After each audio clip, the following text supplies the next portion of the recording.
Enderby. So for many years, the Finns was a five-piece band.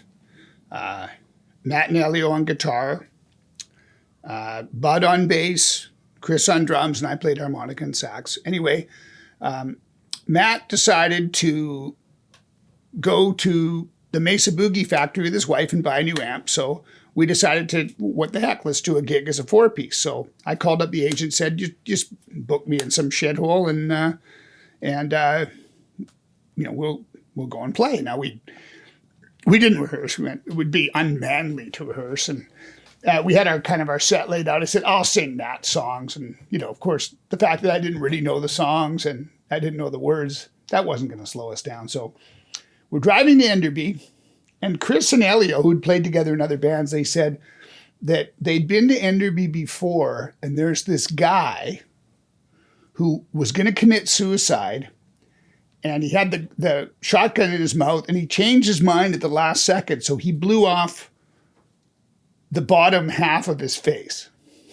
And it's like, yeah, sure, whatever. And he just had this little hole in his mouth and he used to get drunk all the time, and he was a crazy guy. Now, I met other people around there that knew this guy, and they said he was quite a handsome guy, and that some people say he was depressed about his girlfriend or this and that. Anyway, that's what happened. I think since then, that he's, because of a town the size of Enderby, even around, that he's had a face transplant anyway. So we get to the hotel and we go up, there's the band room upstairs, and we could hear, we know there was a stripper, of course, it was always a stripper. So we could hear the music really cranking, and we thought the stripper was doing her dance. So Elio put, you could see her silver sequin panties on. So Elio put the silver sequin panties on his head, and he started dancing like an idiot. Meanwhile, the stripper comes out of her room, sees Elio, laughs her head off, starts dancing with him in her underwear. And they're dancing in their underwear, and up comes the owner of the bar, and he's dancing with them. And it's like, oh, Christ, this is going to be quite a wild weekend. So the owner was a reformed alcoholic. He was a French-Canadian guy. I don't remember his name. But his thing, he said, oh, do you guys have any weed? Yeah, of course we had weed. Well, we need to get stoned right now. So we rolled him a joint, and I said, oh, no, we don't really want to smoke now because it's hard to sing after you smoke weed. He says, no, you have to smoke weed. I don't care if your vocals sound terrible. So he made it. We smoked weed, and I thought, oh, this is going to be a crazy weekend. So it was a Thursday, Friday, Saturday. So something happened that week, and the four of us, it just clicked, right? And we started playing songs we didn't know. We started goofing around. Like Elio and I would do this whole wrestling thing, and fake wrestling. I'd have him in the headlock, and he'd be doing the sound effects in the mic, and I guess it was like our Matt was kind of like the grown up, and we'd been left on our own to trash the house. Anyway, the band went nuts. Something magic happened, and we started doing more and more crazy stuff. Well, on Saturday, now the stripper really liked us, came and danced with her top off on the stage all weekend with us. She wanted to be part of it too. We tried to encourage her to put her top back on. I mean, we didn't try very hard.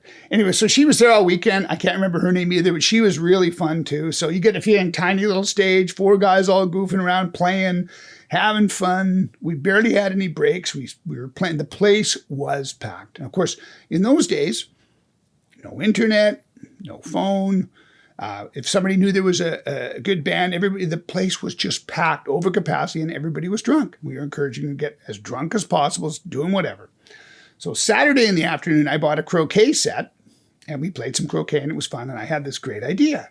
I thought we would get the crowd to form a croquet course with their legs, and then we would play croquet, around the bar. So once again, the place is packed, and we said, okay, we want probably half the crowd. There was probably like 25, 30 people anyway. Well, not half the crowd. 25 or 30 people were our croquet course right around the bar. We start playing the song Cocaine, J.J. Cale, made famous by Eric Clapton, except we use the lyrics croquet. And we start singing it, and then we decide. So Elliot and I go and we start playing around, and meanwhile, the bass and drums are just doing the riff. People are dancing. So Elio hits the ball really hard and it hits a woman in the shin. And she cries out.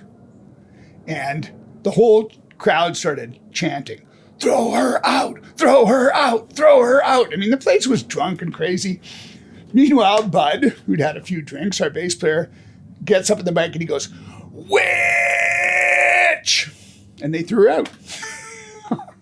So it was quite the time. Anyway, so just on the last couple songs, Chris, my old buddy, the drummer, he points down and that would be the guy. You know, no half a face. He's got the little hole, and of course he's drunk out of his mind. And on the way drive home, we were all pretty quiet, you know, and we were hungover and tired, and we knew that something had changed in the band. And so I get a call on Monday from the agent. He goes, "Hi." I said, "What's going on?" He goes, "Oh, what the hell happened in Enderby?" And I said, "What? Did they not like us?" He goes, "They loved you guys. Like, they said you were the best band ever. What the hell were you guys doing? Like they said something crazy happened. Did you guys get the crowd to form a croquet set with their legs and play like live croquet in the bar?" I said, "No comment." We became a 4-piece band just a little bit after that.